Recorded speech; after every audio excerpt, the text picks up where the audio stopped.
Today I'm going to share some of my collected items with you guys. Not all of it is jewelry, some of it is, and some pieces have a little bit of a story behind them. So most of the pieces that I'm going to show you guys today in my collection are sentimental. But here are 3 pieces that are sentimental for a kind of a different reason. These are some of the first pieces that I collected when I started collecting vintage and antique jewelry. This first piece came in a jewelry lot. It was just thrown in there with the other things that I bought. Then I have a pocket knife and a compact. So this little compact, I also collect vintage and antique purses and little compacts and things like that. I think a lot of people that collect vintage and antique jewelry, at least people I have talked to, they also end up collecting other accessories. This has really pretty detail on it. There's the back. I'm going to open this up and let you guys see the inside. This is the inside. I'm thinking it might have had face powder in it at one time. This little piece is removable, has a mirror. And then this little pocket knife, I do believe that this is antique. I could be wrong.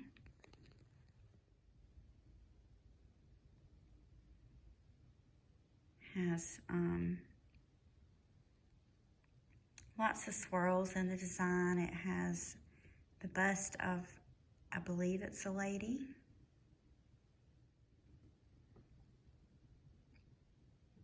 This is the back side. Not sure what's up with this guy or exactly what he's doing. Has a corkscrew on it.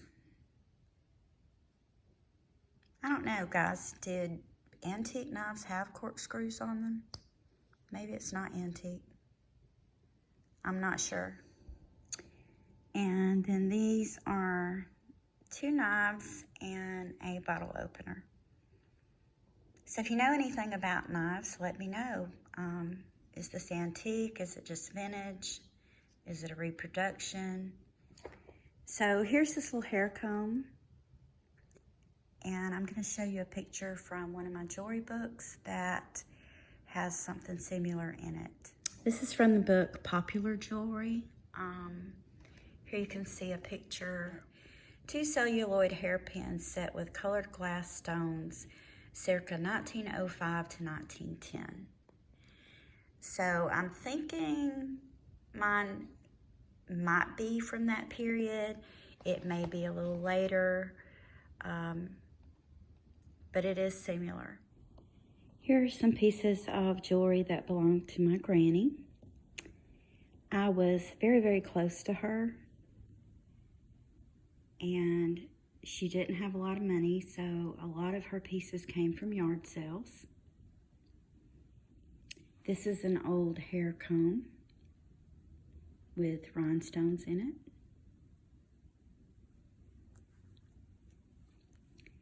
This is a rhinestone brooch, and as you can see, it's missing a few. It's not signed or marked. This is another little brooch, and at one time it had something dangling from it, but I don't know what. Probably a little stone or something. This was hers. And this was also hers, and this is marked. This is an old vintage Avon brooch. It's marked Avon. And she had 2 of these. One of these I gave to one of my great nieces, mainly because she has my grandmother's name, or rather my grandmother's middle name, which was Naomi, and I felt like she should have it. I was as I mentioned before, I was very close to my granny. She was the only grandmother that I had the chance to know. My paternal grandmother died at a relatively young age, and I was fortunate to get to at least know one of my grandmothers. Some people never get to know their grandparents, and she was a wonderful person, and I treasure these little pieces because they belong to her. These next pieces, these belong to my mama, and she gave me 3 of these pieces when I was still a girl, and that's these 3, and they were hers when she was a girl. This first one is a cross. It has rhinestones in it, and it's one of those crosses you can look through the center and see the Lord's Prayer.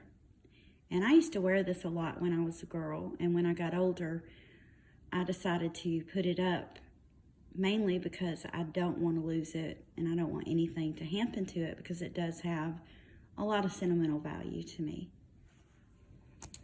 And then this is a perfume locket, and I think my mama said she got both of these pieces, this and the cross, at a carnival or something when she was a kid.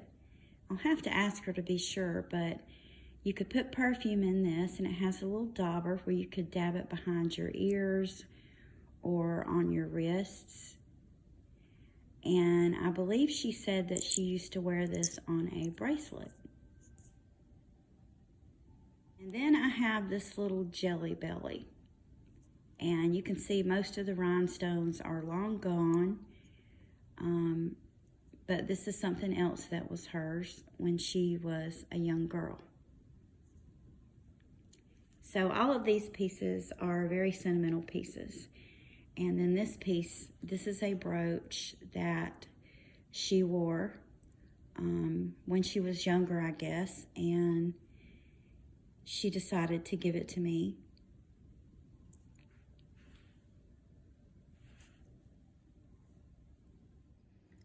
So I think a lot of the things that we keep are for sentimental reasons and for memories. And this next piece is a piece of a pearl necklace.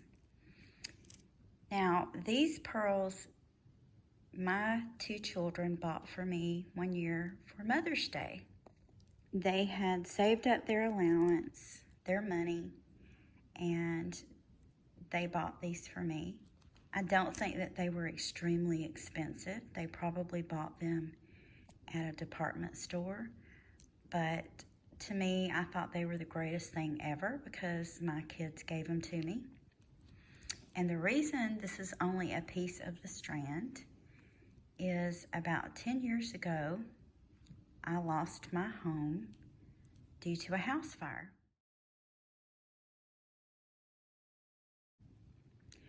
And there were some things that were in the fire that survived. I have a collection of milk glass. Some of the pieces belong to my mama. They were in a china cabinet, so they did survive the fire. My bedroom, however, was pretty much a goner. I was fortunate that a lot of my jewelry was in a chest and the firefighters were able to bring it out. But the jewelry that I wore a lot was on my dresser, and so all of those pieces were unfortunately lost. I think house fires are terrible. I pray if you've never been through it, that you never have to go through such a thing, because it's a terrible thing to go through. I was very fortunate. I did have homeowners insurance. So they were able to rebuild my house, and some of the things were replaced. But there were many, many things, like these pearls, that were sentimental that just simply could not be replaced. And they were things that I would have liked to have given to my children one day, and they were lost. But the funny part about it is after the fire, I was very carefully walking around in what was left of the house, and where my bedroom had once been, I saw a little piece of something sticking out, and I pulled, and this was what was left of my pearls. And I thought, wow, I can't believe that that little piece survived. This was a very long pearl necklace. It could be doubled up to be worn. And out of all of that, this survived, so I kept it. And I plan to one day have it made into a bracelet. I also want to mention that even though sentimental things are very special to all of us, there's nothing more important than our family, our neighbors, and our friends. Do you have a sentimental story that you can share with me? If you do, leave it in the comments. I love reading your comments. I try to reply to as many as possible, and if I can't reply or don't reply, I at least try to give you a heart or a like. So those are some of my little treasures and sentimental things that I wanted to share with you guys today. If you haven't already, please like, subscribe, and ring the bell for notifications of more videos on vintage and antique items. If you watch my videos, I hope you enjoy them, and please keep in mind it doesn't cost anything to subscribe, and I would really appreciate it, guys. Thank you again so much for watching, and I hope you have a wonderful day.